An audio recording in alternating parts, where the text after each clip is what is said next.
Hello అండి. Welcome to our channel అమ్మతో ప్రతిరోజు. ఈరోజు ఒక మంచి టాపిక్ మీతో షేర్ చేయబోతున్నా. వీడియో నచ్చినట్లయితే లైక్ ఇవ్వండి. సబ్స్క్రైబ్ చేసుకోనోళ్ళు చేసుకోండి. మంచి మంచి వీడియోస్ రాబోతుంది. అవన్నీ మిస్ చేయకూడదంటే ఛానల్ని సబ్స్క్రైబ్ చేసుకొని సపోర్ట్ చేయండి. కమెంట్స్ పెట్టండి, షేర్ చేయండి. సరేనా? ఈరోజు టాపిక్ ఒక ఇల్లు సక్సెస్ఫుల్గా రన్ అవ్వాలంటే అది వైఫ్ చేతిలో ఉంటుందా, హస్బెండ్ చేతిలో ఉంటుందా, ఎవరి కారణం, వైఫా హస్బెండా ఒక ఫ్యామిలీ సక్సెస్ఫుల్గా రన్ అవ్వడానికి అని ఆ టాపిక్ చూడబోతున్నాం. బాగుంటుంది, చూడండి. ఇలాంటి వీడియోస్ చూడడం వలన మనకు తెలియని విషయాలు కూడా కొన్ని మనం తెలుసుకోవచ్చు. మనం ఏమన్నా మిస్టేక్స్ చేస్తూ ఉన్నట్లయితే దాన్ని సరిదిద్దుకోవచ్చు. సరేనా అండి? కానీ వీడియోని స్కిప్ చేయకుండా చూడండి. చిన్న వీడియోగానే పెడతాను. సరేనా? ఇప్పుడు ఫ్యామిలీ సక్సెస్ఫుల్గా వెళ్ళడానికి ఎవరి చేతిలో ఉంది? వైఫ్ చేతిలోనా, హస్బెండ్ చేతిలోనా? అంటే కొంతమంది ఏమంటారు, హస్బెండే కారణం, హస్బెండ్ సంపాదించి ఇస్తేనే వైఫ్ ఫ్యామిలీని స్మూత్గా రన్ చేయగలదని కొంతమంది చెబుతారు. కొంతమంది ఏమంటారు, లేదు, ఎంత హస్బెండ్ సంపాదించి ఇచ్చినా కూడా వైఫ్ కరెక్ట్గా లేదనుకోండి, ఆ ఫ్యామిలీ సరిగ్గా రన్ చేయలేరు, కాబట్టి వైఫ్ చేతిలోనే ఉంది అని కొంతమంది చెప్తారు. ఇప్పుడు నేనేం చెప్తానని చూద్దాం. సరేనా? వైఫా హస్బెండా ఎవరి గురించి చెప్తానని. ఇప్పుడు ఒక ఫ్యామిలీ, ఒక ఇల్లు ఉంది. ఒక ఇల్లు కట్టేటప్పుడు ఆ ఇంటికి పిల్లర్స్ లాంటి వాళ్ళు అనమాట. ఒక ఫ్యామిలీ అనేది ఒక ఇల్లుతో కంపేర్ చేస్తున్నా. ఆ ఫ్యామిలీకి, ఆ ఇంటికి వైఫ్ అండ్ హస్బెండ్ అనేవాళ్ళు పిల్లర్స్ లాంటి వాళ్ళు. పిల్లర్స్ స్ట్రాంగ్గా ఉంటేనే ఇల్లు బాగుంటుంది. అందులో ఒక్క పిల్లర్ కూడా సరిగ్గా లేదనుకోండి, ఇల్లు ఏమవుతుంది, పడిపోతుంది. కాబట్టి వైఫ్ అండ్ హస్బెండ్కి ఈక్వల్ పోర్షన్ ఉందని నా అభిప్రాయం అండి. మీరేమంటారు? కింద కమెంట్ సెక్షన్లో చెప్పండి. నేను చెప్పేదంతా విని మీ ఒపీనియన్ని మీరు షేర్ చేయండి. సరేనా? ఏమంటే ఇందులో ఎవరు తక్కువ ఎవరు ఎక్కువ అని లేదండి. అదే పిల్లర్స్తో కంపేర్ చేశాను కదా, కాబట్టి ఇద్దరు పోర్షను ఈక్వల్గా ఉంటుంది. ఇప్పుడు ఒక హస్బెండ్ ఉంటాడు, అతను వచ్చి బాగానే సంపాదిస్తాడు, బాగా సంపాదిస్తున్నాడు, అమ్మాయి హ్యాపీగా ఉంటుందని ఇచ్చి పెళ్లి చేస్తారు. పెళ్లి చేసే ముందు ఏం అడగరు, సంపాదిస్తున్నాడని మాత్రమే తెలుసు, ఇచ్చి చేస్తారు. అయితే ఏమవుతుందంటే అతను విచ్చలవిడిగా ఖర్చు పెట్టే వ్యక్తి అనమాట. ఎలా? విచ్చలవిడిగా. డబ్బంటే ఒక ఇదే జాగ్రత్త లేదు, మర్యాద లేదు, ఎలా పడితే అలా ఖర్చు పెడుతూ ఉంటాడు. అతను ఎంత సంపాదించినా కూడా ఫ్యామిలీని సక్సెస్ఫుల్గా రన్ చేయలే. అప్పుడు వైఫ్ అని ఆవిడ ఎలా ఉండాలి? ఏదో ఇంటి ఖర్చులకి ఇస్తున్నాడు చాలు అని వదిలేయాలా? వదిలేయకూడదు. ఎప్పుడైనా సరే మనం పెళ్ళైన కొత్తలోనే ఆడవాళ్ళు సరిగ్గా నడుచుకోవాలి. ఎలా అంటే హస్బెండ్ ఖర్చు పెడుతున్నాడు అనుకోండి, స్టార్టింగ్ స్టేజ్‌లోనే చెప్పాలి. మీరన్నీ ఖర్చు పెట్టకూడదు. ఇలా అన్నీ ఖర్చు పెడితే నాకు నచ్చదు. మీకు దేనికి అవసరమో అది ఖర్చు పెట్టుకోండి. మిగిలిన డబ్బులు ఇవ్వండి. ఫ్యామిలీకి పోగా మిగిలింది మనం సేవింగ్స్ చేసుకోవాలి. ఇలా ఖర్చు పెట్టుకోకపోతే రేపు పిల్లలు వాళ్ళు వీళ్ళు వస్తారు. వాళ్ళకి ఏం చేస్తాం మనం? మనం ఆస్తులు ఎలా కొనగలం? అవన్నీ కుదరదు. నాకు నచ్చదని స్ట్రిక్ట్‌గా చెప్పాలి. అలానే పెళ్ళైన కొత్తల్లో మనం ఎలా పెట్టుకుంటామో అలానే ఉంటారు అని చూడొచ్చులే. నిదానంగా మనం చూసుకోవచ్చు, మార్చుకోవచ్చు అనుకున్నారంటే అలవాటు అయిపోయిన తర్వాత మనల్ని వాళ్ళు లొంగనే లొంగరండి. అందుకని ఎవరైనా సరే మ్యారేజ్ అయిన కొత్తలోనే ఏదైనా సర్దిద్దుకోవాలంటే సర్దిద్దుకోండి, తర్వాత కుదరదు. సరేనా? ఇప్పుడు ఈవిడేం చెప్పాలి? అలానా ఖర్చులు పెడతారా? మా ఫ్యామిలీ రన్ చేయడానికి ఇంత మనీ అయిద్ది. సేవింగ్స్ గాని అన్నిటికి. అది ఇచ్చేసి మిగిలింది మీరేమన్నా చేసుకోండి, ఎలాన్నా పోండి. నాకు ఇంత మనీ ఇవ్వాలి, ఎవ్రీ మంత్ రావాలి అని చెప్పేసి మనం సరిదిద్దుకోవడానికి ప్రయత్నించాలి. సరిదిద్దాలి. ప్రయత్నించడంతో ఆపకూడదు. అలా సరిదిద్దడం వల్లనే మన ఫ్యామిలీ మంచిగా పోతది. లేదనుకోండి, వదిలేసామనుకోండి, వాళ్ళు అలానే ఖర్చులు పెడుతూ ఉంటారు. అప్పుడు ఫ్యామిలీ ఎంత సంపాదించినా ఎలా ఎదిగిద్ది? ఎదగదు కదా! అందుకని స్ట్రిక్ట్‌గా చెప్పి మనకు కావాల్సిన అమౌంట్ ఇంటి ఖర్చులకి ప్లస్ మన సేవింగ్స్‌కి అన్నిటికి తీసేసుకొని మిగిలిన డబ్బులు ఎంతో కొంత ఇవ్వాలి. ఇలా అలవాటు చేసుకోవాలి. ఇదొక టైప్ ఆఫ్ అనమాట. ఇంకో టైప్ వచ్చేసి హస్బెండ్ అనే అతను ఫారిన్‌లో పనిచేస్తూ ఉంటాడు. బాగా సంపాదించి పంపిస్తూ ఉంటాడు. వైఫ్, పిల్లలు ఇక్కడ మన కంట్రీలో ఉంటారు. వాళ్ళక్కడ కష్టపడి సంపాదించి పంపిస్తూ ఉంటారు. ఈ వైఫ్ అనే ఆవిడ ఎలా ఉండాలి?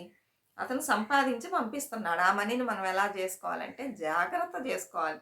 మన ఇంటి ఖర్చులకి ఎంతవుతుంది? మన పిల్లలకి ఎంతవుతుంది? అంతవరకు తీసి పక్కన పెట్టేసి మిగిలింది సేవింగ్స్ చేయాలి. ఈ సేవింగ్స్ అనేది ఎలా ఉండాలంటే, ఇప్పుడు ఒక 1,00,000 రూపాయలు పంపించారనుకోండి, ఆ 1,00,000 అతను వచ్చేటప్పటికి ఎన్నో రెట్టింపులు చేసేలాగా ఉండాలి. ఎన్నో రెట్టింపులు పెరగాలంటే మనం ఏం చేయాలి? ప్రాపర్టీస్‌లో ఇన్వెస్ట్ చేసుకోవాలి. అక్కడక్కడ స్థలాలు కొంటామా, ఇల్లు కొంటామా, రెంట్‌లొచ్చేలాగా చేసుకోవడం ఇలా మనం ఇంకొక ప్యాసివ్ ఇన్‌కమ్‌ని క్రియేట్ చేసుకోవాలి. హస్బెండ్ అక్కడ ఏం ఊరికే సంపాదించాలా? లక్షలనే ఊరికే వస్తున్నాయా? రాత్రి పగలు కష్టపడి అక్కడ నానా వేధింపులుంటాయి. అవన్నీ భరించి ఎలా అయినా మన ఫ్యామిలీని మంచిగా పెట్టుకోవాలి. మనం పైకి రావాలి. మనం పుట్టిందే పేదింట్లో పుట్టాము. మనకు పుట్టిన పిల్లలు అలా ఉండకూడదు పేదరికంలో. మనం కష్టపడి డబ్బులు పంపించామనుకోండి అక్కడ వాళ్ళ ఆస్తులు, పాస్తులు కొనుక్కొని వాళ్ళు హ్యాపీగా ఉంటారు అని ఆలోచించే ఫారిన్ ఎళ్లి అన్ని సుఖ సంతోషాలను వదిలేసి ఎళ్లి అక్కడి నుంచి మనకు మనీ పంపిస్తున్నాడు. హస్బెండ్ లక్షలు పంపిస్తున్నాడని మనం విచ్చలవిడిగా అన్నిటికీ ఖర్చు పెట్టకూడదు. ఒక మంచి వైఫ్ యొక్క కర్తవ్యం ఏంటంటే పంపించిన డబ్బుని జాగ్రత్త చేసి దాన్ని 10 రెట్లు ఎక్కువ చేసేలాగా చూసుకోవాలి. అదే మంచి వైఫ్‌కి అందం కదా! అలా ఉండాలనమాట. కొంతమంది అలా లేకుండా ఖర్చులు పెడుతూ ఉంటారు. అలా చేసినా కూడా ఆ ఫ్యామిలీ సక్సెస్‌ఫుల్‌గా పోదు. హస్బెండ్ ఎంత సంపాదించినా కూడా వైఫ్ సరిగ్గా ఖర్చు పెట్టడం తెలియలేదనుకోండి ఫ్యామిలీ ఎలా సక్సెస్‌ఫుల్‌గా పోతది? పోదు. ఖర్చు పెట్టింది ఖర్చు పెట్టినట్టు తరిగిపోతూ ఉంటది. ఇంకా ఏం లాభం అక్కడికెళ్ళి రాత్రి పగలు కష్టపడి సంపాదించడం ఏం లాభం లేదు కదా! ఇప్పుడు హస్బెండ్ కష్టపడి సంపాదించి పంపిస్తే సరిపోదు. వైఫ్ అనే ఆవిడ జాగ్రత్త చేయడం వల్లనే ఆ మనీ బాగా పెరిగిద్ది. అప్పుడు వైఫ్ చేతిలో గూడా ఉంది గదా! అందుకని హస్బెండ్ అండ్ వైఫ్ అనేవాళ్ళు ఇద్దరి చేతుల్లో సమభాగం అనమాట. ఇద్దరికి ఈక్వల్ షేర్ ఉంది. ఒక ఫ్యామిలీని సక్సెస్‌ఫుల్‌గా రన్ జేయడానికి. అలానే పిల్లలొచ్చి పేరెంట్స్‌ని చూసే పెరుగుతూ ఉంటారు. అందులో తల్లి సరిలేకపోయినా, తండ్రి సరిలేకపోయినా పిల్లలు గూడా సరిగ్గా రారు. సరే తండ్రి ఎలానో ఉన్నాడనుకోండి, తల్లయినా జాగ్రత్త పడి బాగా పెంచుకోవాలి. ఇప్పుడు హస్బెండ్ ఫారిన్‌లో ఉన్నాడు. మనల్ని నమ్మి వదిలేసి ఎళ్లారు. మనల్ని చూసి పెరిగే పిల్లలు ఎలా పెరుగుతారు? అమ్మ జాగ్రత్త చేస్తుందంటే వాళ్ళు జాగ్రత్త చేసే పిల్లలుగా ఉంటారు. అలానే అమ్మ యొక్క అలవాట్లు ఎలా ఉన్నాయి? తల్లిదండ్రుల యొక్క అలవాట్లు ఎలా ఉన్నాయి? అవి చూసే పిల్లలు కూడా మంచిగా పెరుగుతారు. ఇప్పుడు మనిద్దరం సంపాదించి, దాచిపెట్టి, ఆస్తిపాస్తులు కొనుక్కుంటే సక్సెస్‌ఫుల్ అయినట్లా? లేదు. పుట్టిన పిల్లల్ని మంచిగా పెంచి, వాళ్ళని ప్రయోజకులుగా చేయడంలో గూడా ఉందనమాట సక్సెస్‌ఫుల్ అనేది కదా! అప్పుడే కదా చెప్తారు. చూడు వాళ్ళ హస్బెండ్ ఎక్కడో ఉన్నాడు. ఆవిడ చూడు సామర్థ్యంగా పంపించిన డబ్బుల్ని జాగ్రత్త చేసింది. ఆస్తులన్నీ కొనిపెట్టుకుంది. తర్వాత పిల్లల్ని మంచిగా పెంచి, బాగా చదివించి వాళ్ళని సెటిల్ చేసేసింది. ఎంత గొప్ప ఆవిడ ఆవిడ అని చెప్పుకుంటారు గదా! హస్బెండ్ అక్కడ కష్టపడి పంపించేది. వైఫ్ జాగ్రత్త చేసి పిల్లల్ని జాగ్రత్తగా పెంచింది. ఇది చేస్తుంది గదా! అలా ఉండాలి. ఫస్ట్ వచ్చి వైఫ్ అండ్ హస్బెండ్ మధ్యన ఒక అండర్‌స్టాండింగ్ అనేది ఉంటేనే ఆ ఫ్యామిలీ స్మూత్‌గా పోతది. ఒకళ్ళకొకళ్ళకి అండర్‌స్టాండింగ్ లేదనుకోండి, నువ్వెంత, నేనెంత, నేను గొప్ప, నువ్వు గొప్ప అనుకుంటే ఫ్యామిలీ స్మూత్‌గానే పోదు. పైకి రాలేరు. ఎప్పుడు గొడవలు పడుతూ ఉంటారు కదా!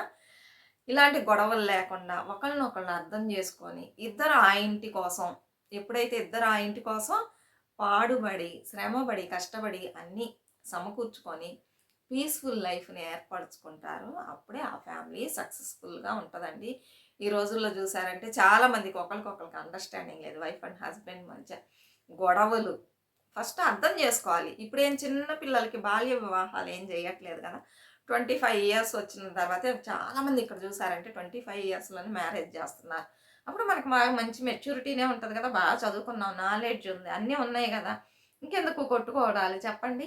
ఆలోచించి జాగ్రత్తగా మాట్లాడే మాటలు గూడా మనం జాగ్రత్తగా ఆలోచించి మాట్లాడాలి. మన మాటల వలన గూడా కొన్ని సమయాలు దురుసుగా మాట్లాడటం వలన గూడా గొడవలొస్తాయి.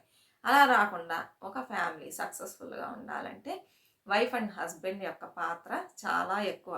హస్బెండ్ సంపాదించి బాగా ఇవ్వాలి. వైఫ్ దాన్ని జాగ్రత్త జేసి మంచిగా ఫ్యామిలీని రన్ జేయాలి కదా! కొంతమంది ఆడవాళ్ళు చూసారంటే ఇష్టానికి ఖర్చు పెడుతూ ఉంటారు. మనీకి వాల్యూ ఇవ్వరు. మగవాళ్ళే కాదు ఆడవాళ్ళు కూడా ఉన్నారు కదా! చాలామంది ఉన్నారు. ఎంతసేపు అవి కొందామా, ఇవి కొందామా ఇలా. ఇప్పుడు వెళ్ళాడు హస్బెండ్ ఫారిన్‌లో సుత్తి అనుకోకండి. కష్టపడి సంపాదించి పంపిస్తున్నాడు. అతనేమనుకుంటాడు, మనం తొందరగా సంపాదించి అన్నీ అక్కడ దాచిపెట్టుకున్న తర్వాత వెళ్ళామనుకోండి, తర్వాత లైఫ్‌ని మనం పీస్‌ఫుల్‌గా, హ్యాపీగా లీడ్ చేద్దామనే కదా పంపిస్తున్నాడు అతని దగ్గర పెట్టుకోకుండా. అలాంటప్పుడు జాగ్రత్త చేయాల్సిన ఒక ఇది ఎవరి చేతిలో ఉంటది? వైఫ్ చేతిలోనే ఉంటది. అతను అక్కడి నుంచి వచ్చేసిన తర్వాత హాయిగా ఉండాలంటే అద్దెలు, ఇంకా ఏమన్నా వస్తూ ఉండాలి. ఇప్పుడు సంపాదించాడు ఇన్ని లాక్స్‌లో వచ్చి కూర్చుంటే ఏమీ లేదనుకోండి. ఎలా ఉంటది చెప్పండి? మనం ఇలాంటి ప్యాసివ్ ఇన్‌కమ్‌ని రెడీ జేసుకోవాలి. అప్పుడు కూర్చున్నప్పుడు హ్యాపీగా లీడ్ జేయడానికి. అందుకని హస్బెండ్ అనే అతను సంపాదించాలి. వైఫ్ అనే ఆవిడ జాగ్రత్త చేయాలి. అప్పుడే ఆ ఫ్యామిలీ అనేది స్మూత్‌గా పోతది. ఇద్దరికీ ఒక అండర్‌స్టాండింగ్ లేకపోతే గొడవల్లోనే ముగిసిద్ది. అది సక్సెస్‌ఫుల్ అయిన ఫ్యామిలీ కాదు. సరేనా అండి? ఇదే చిన్న వీడియోనే. నచ్చితే సపోర్ట్ చేయండి. ఇంకా మంచి మంచి వీడియోస్ వస్తాయి ముందు ముందు. సబ్స్క్రైబ్ చేసుకోండి. మరొక మంచి వీడియోతో మళ్ళీ కలుద్దాం. అంతవరకు బాయ్ ఫ్రెండ్స్.